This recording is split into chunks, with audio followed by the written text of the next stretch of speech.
আলহামদুলিল্লাহ, আল্লাহর কাছে শুকরিয়া আদায় করছি যে এত সুন্দর সুষ্ঠুভাবে একটা নির্বাচন শেষ হয়েছে।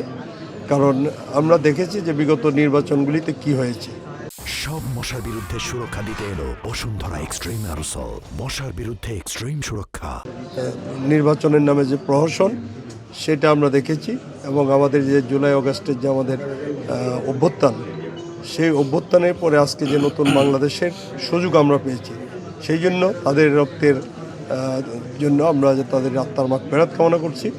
পাশাপাশি যে বহু আকাঙ্ক্ষিত যে বাংলাদেশ, সেই বাংলাদেশ গড়ার জন্য আমরা আমাদের উপর যে দায়িত্ব অর্পণ করা হয়েছে, সেই দায়িত্ব যেন আমরা পালন করতে পারি।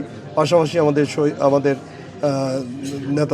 আমাদের নেতা জনাব তারেক রহমান সাহেব, ওনার যে আগামী দিনের ভিশন, যে নতুন বাংলাদেশ গড়ার, যে সবার আগে বাংলাদেশ, সেই স্লোগানকে কেন্দ্র করে আমরা আগামী দিনে বাংলাদেশে নতুন আকারে আমরা প্রত্যেকটা এলাকাকে আমরা সাজাইতে চাই।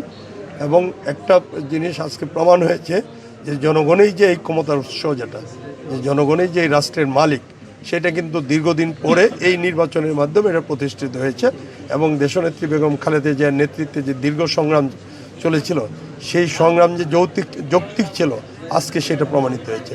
সেই জন্য এই দেশের জনগণ এবং এই দেশের সমস্ত মিডিয়া সহ, পেশাজীবী সহ যে সমস্ত লোক এই আন্দোলনে এবং এই একটা সুন্দর নির্বাচনে সহযোগিতা করেছেন, তাদেরকেও আমার পক্ষ থেকে ধন্যবাদ এবং কৃতজ্ঞতা জানাই। আমাদের দলের পক্ষ থেকে ধন্যবাদ এবং কৃতজ্ঞতা জানাই।